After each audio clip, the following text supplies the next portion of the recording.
नमस्कार. मालवण तालुक्यातील वरची देवली इथं आंतरराष्ट्रीय महिला दिन आणि सावित्रीबाई फुले पुण्यतिथीचं औचित्य साधून कनो घालणे स्पर्धा संपन्न झाली. बुधवारी 11 मार्च 2026 ला वरची देवली इथल्या सौ प्रिया नरेश चव्हाण यांच्या निवासस्थानी ऊर्जा महिला मंडळ वरची देवली आणि बॅरिस्टर नाथपै सेवांगण संस्था मालवण यांच्या संयुक्त विद्यमानं या मालवणी पारंपरिक स्पर्धेचं आयोजन करण्यात आलं. यावेळी मंचावर प्रमुख पाहुण्या इतिहास अभ्यासक डॉक्टर ज्योती तोरसकर, देवली सरपंच श्याम वाक्कर, बॅरिस्टर नाथपै सेवांगण मालवण कार्यवाह लक्ष्मीकांत खोबरेकर, कोषाध्यक्ष शैलेश खंडाळेकर, ऊर्जा महिला मंडळ अध्यक्ष प्राध्यापक डॉक्टर सुमेधा नाईक, मुंबईतील किंग जॉर्ज महाविद्यालयाच्या निवृत्त प्राध्यापक ममता पालव, परीक्षक नगरसेविका मेघा गावकर सावंत आणि वैष्णव यात्रेकर आणि मान्यवर उपस्थित होते. कार्यक्रमाची सुरुवात गावातील महिलांनी रचलेल्या स्वागत गीतानं करण्यात आली. या गीतामध्ये देवली गावच्या ठळक वैशिष्ट्यांना अधोरेखित करत सर्व मान्यवरांचं स्वागत करण्यात आलं. प्राध्यापक डॉक्टर सुमेधा नाईक यांनी प्रास्ताविक करताना कनो घालणे या पारंपरिक कलेची ही अशी पहिलीच स्पर्धा असून परंपरेचा अमूल्य ठेवा जपणारी कला आहे अशी माहिती दिली. या कलेला प्रोत्साहन मिळावं आणि देवली गावातील महिला व मुलींच्या कलागुणांना व्यासपीठ मिळावं या उद्देशाने ही स्पर्धा आयोजित करण्यात आल्याचे त्यांनी सांगितलं. या कनो घालणे स्पर्धेत कुमारी आर्या श्यामसुंदर मेस्त्री हिनं प्रथम क्रमांक प्राप्त केला. सौ दीक्षा दीपक देऊलकर या द्वितीय क्रमांक आणि संजना संभाजी आचरेकर तृतीय क्रमांकाच्या मानकरी ठरल्या. तनश्री तुषार चव्हाण आणि दर्शना दत्तात्रय चव्हाण यांना उत्तेजनार्थ म्हणून गौरवण्यात आलं. विजेत्या सर्वांना भेटवस्तू, पुस्तक आणि गुलाब पुष्प देऊन गौरवण्यात आलं. सर्व सहभागी स्पर्धकांनाही भेटवस्तू आणि पुस्तक देऊन सन्मानित करण्यात आलं.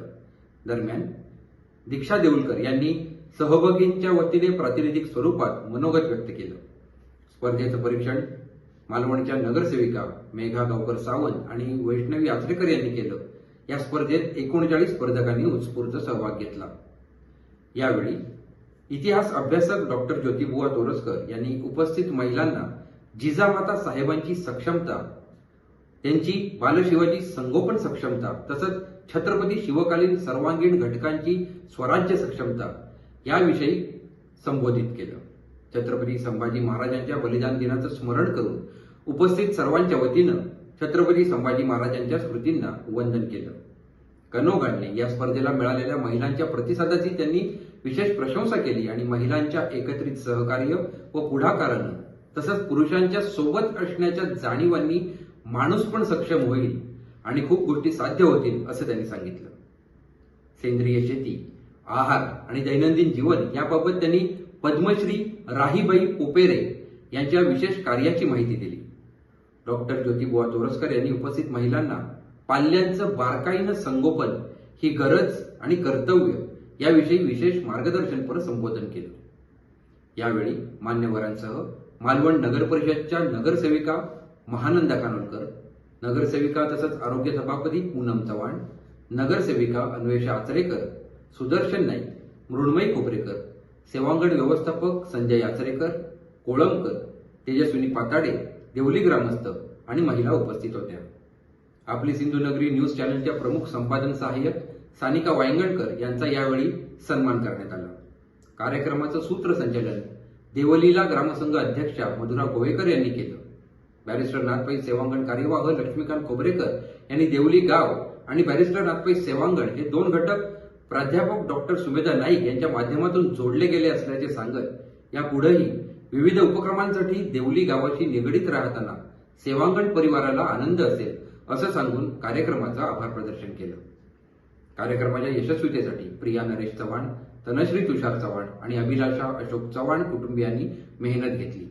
प्रणय मेस्त्री यांनी ध्वनी संयोजनाची जबाबदारी सांभाळली. कणो घालणे किंवा मालवणी बोलीभाषेत कनो घालणे. मराठी संस्कृतीत कणो घालणे ही एक अत्यंत जुनी आणि पारंपरिक लोककला आहे.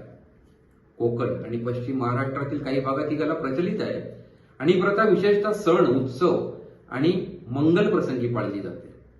कणो ही 3 बोटांनी काढली जाणारी कौशल्याची पारंपरिक कला आहे. गेरूसारख्याच एका विशिष्ट खडूला भिजवून त्याच्या द्रावणातून कणो घालण्यासाठी द्रावण तयार केलं जातं. काही ठिकाणी कणो म्हणजे तांदळाच्या पिठानं किंवा रंगाने काढलेली एक प्रकारची रांगोळी किंवा नक्षी सुद्धा घातली जाते. ग्रामीण भागात विशेषतः कोकणात सणासुदीला घरासमोर किंवा देव्हाऱ्यासमोर तांदूळ भिजवून त्याचं पीठ करून त्याचे जमिनीवर नाजूक नक्षी स्वरूपात काढलं जातं. लग्नकार्य, सण, दिवाळी म्हणा, गणेशोत्सव किंवा खास करून होळीला कणो घातले जातात. घराच्या उंबरठ्यावर किंवा तुळशीपाशी किंवा तुळशी वृंदावनासमोर कणो घालणं हे पावित्र्य आणि मांगल्याचं लक्षण मानलं जातं. ही नक्षी काढण्यासाठी सहसा हाताच्या 3 बोटांचा वापर केला जातो. यात निसर्गातील फुलं, पानं किंवा इतर भूमितीय आकारांचा समावेश असतो.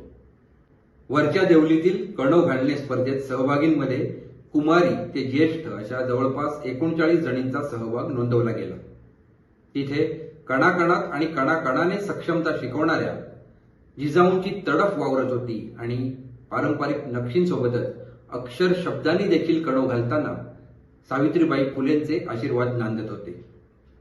कार्याच्या व्यस्ततेतून वेळ काढून वेळ दिलेल्या मालवणच्या महिला नगरसेविका आणि देवली सरपंच तसंच असंख्य स्पर्धांचे तसंच स्पर्धात्मक जगताचे थेट समालोचक साक्षीदार सरपंच श्याम वाक्कर यांचं दिलखुलास आणि प्रोत्साहनपर अध्यक्षीय मनोगत देखील कणो घालणे स्पर्धेतील स्पर्धात्मक अस्मितेसाठी पूरक ठरलं. कार्यक्रमाच्या संकल्पनेसह ऊर्जा महिला मंडळ अध्यक्ष प्राध्यापिका डॉक्टर सुमेधा नाईक यांच्या संकल्पनेतून महिलांसाठीचा हा उपक्रम परंपरेला स्पर्धात्मकतेतून जपण्याचा, कणो घालणारा असाच प्रेरक ठरल्याची प्रतिक्रिया व्यक्त होते.